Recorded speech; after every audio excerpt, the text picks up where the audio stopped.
I'm Lynn, and I'm in Orlando, Florida. And I think we're going to talk today about freezing trees. About the middle of January, while we were out of town, we had a 27-degree morning here in Orlando that lasted for several hours. And although our mango is a fairly cold weather-resistant mango, it didn't do well. And the leaves, as you can see from the tree behind me, took a pretty good hit. But the tree's been here since 2002. This is a Glen mango.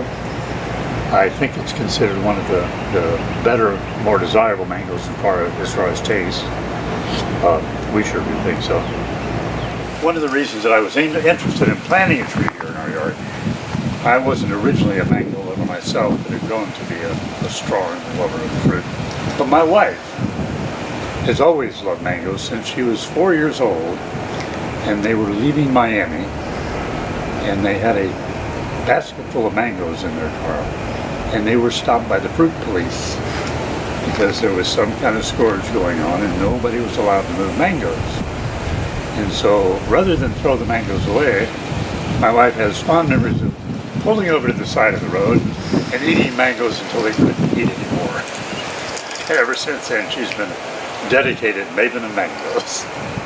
When we initially planted the mango, it was my desire to have a mango that was a little bit more cold resistant than others, obviously, because of where we are.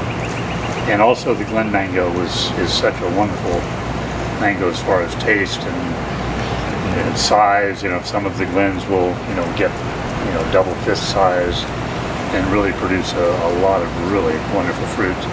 The seed on the Glen mango is not terribly large, so you end up getting a great deal of fruit from each mango. I was interested in the blooms when we first planted the tree because I had expected bees to come buzzing about and fertilize the mango and what have you, but it turned out to be a nasty little black fly. And it's kind of surprising to me because here in Orlando, without a lot of mangoes, you wouldn't think we'd have a lot of those nasty little black flies, but when the tree bloomed, it was just swarming with those little black ugly flies. And consequently, we've had pretty good fruit production every year that we haven't had really cold weather.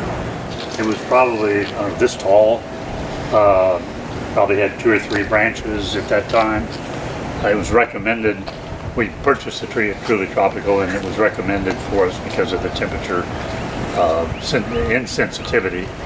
And it's very, very fast growing. We've trimmed the tree radically. This year was the 3rd time to keep it down to a size that's appropriate for our location. Had I had a brain in my head, I would have probably planted it out in the yard further and let it get huge, but then we couldn't cover it in cold weather. So that's kind of a contradiction. So anyway, we're happy with where it is, and we were delighted with our harvest this last year and look forward to another good one in 2019. And it has a sizable trunk on it, and the limbs on it are also fairly good size, so I think the tree is going to be just fine. This is the 2nd time we've had a good freeze on the tree. And the first time it occurred, we lost pretty much all the leaves, and by the next year the tree was happier than ever.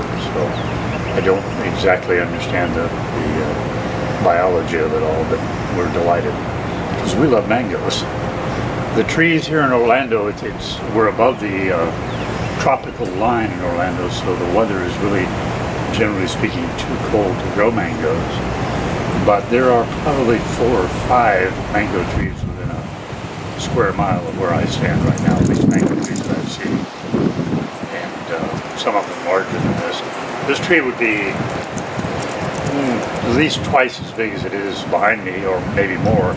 But I radically trim it because we planted it not only as a fruit tree, but also as an ornamental tree to complement the yard. So we have to keep it trimmed back fairly small in order to keep it in the space we planted it in, as well as give us the ability to cover it when we have cold weather, which obviously we didn't do this year. Last year our mango crop was excellent. We had, I think, somewhere between 150, maybe 175 mangoes off this tree. We ate mangoes every day, usually 2 mangoes a day all summer. There was a period since we had 2 distinct blooms last year There was a period of about 30 days that we didn't have mangoes, but we survived that 30 days and waited for the second crop, and when it came in, it was equally as good as the first crop. It's been recommended that we trim back the tree after the freeze. I'm hesitating a little bit, only to see where the sprouts come out most aggressively, because if the sprouts come out aggressively in an area, I don't really want to trim that area off. However, the areas, I've already identified one limb, that fairly sizable limb that's going to go, because there's no sprouts on it at all, and it's kind of out there alone by itself. But generally speaking, I'm going to wait another probably 30 days, because we're not going to have any fruit this year. I'm in no hurry, and so we're just going to look forward to the 2019 season. Where to trim the tree, exactly where to cut. I'm looking at these areas like this, and this particular limb I probably will cut off right about here, because obviously there's very, very happy growth down here. That's a kind of a complex mess there anyway, but the tree will be much happier without it, so off it'll go there. Other new shoots. The tree looks like it's just getting ready to jump right out of its skin. I'll bet you within a month we're going to have a fully green mango tree once again.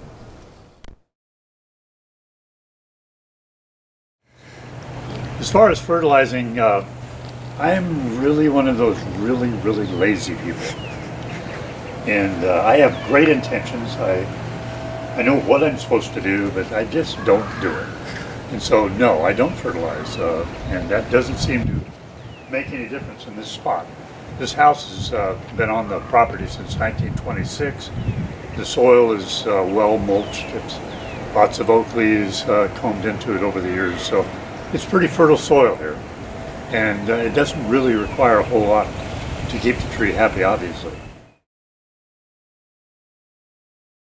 As far as any pests or mildew or anything like that, really haven't seen much at all. The leaves seem to stay pretty green until they fall off the tree, except for when they get cold, of course.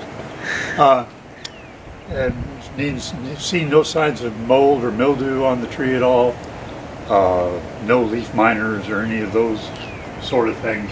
Occasionally you may note a spot on the leaf like that, but it's not I don't think it has any damage, does any damage, never been in any quantity. And so basically it's a carefree tree without regard to the weather. And during the mango season, when the fruit is dropping, inasmuch as it's a small tree and low to the ground, and we have squirrels, raccoons, possums, and other mammals that kind of hang around, I have to be a little observant. When I note that a mango has been eaten by a raccoon, I will take some visqueen and crinkle it up and lay it around the base of the tree. And that noise that the visqueen makes, and the fact it's around the tree, the varmints tend not to want to be on that, so they'll kind of leave the tree alone. And then if the fruit falls, it falls in a soft surface, so it won't be damaged. Most of the fruit that falls off this tree, because of the location, falls in the grass anyway. So there usually is no bruising on the fruit, even if we pick it up off the ground. We usually lose, 4 or 5 pieces of fruit a year to varmints, but for some reason, not too much. And we're delighted about that too, by the way. Come out here and I see one half eaten, and I thought, why did he finish it? It was a good mango. So I carve away those little tracks and we eat the rest of it. But I think mango lovers all know about that, so anyway.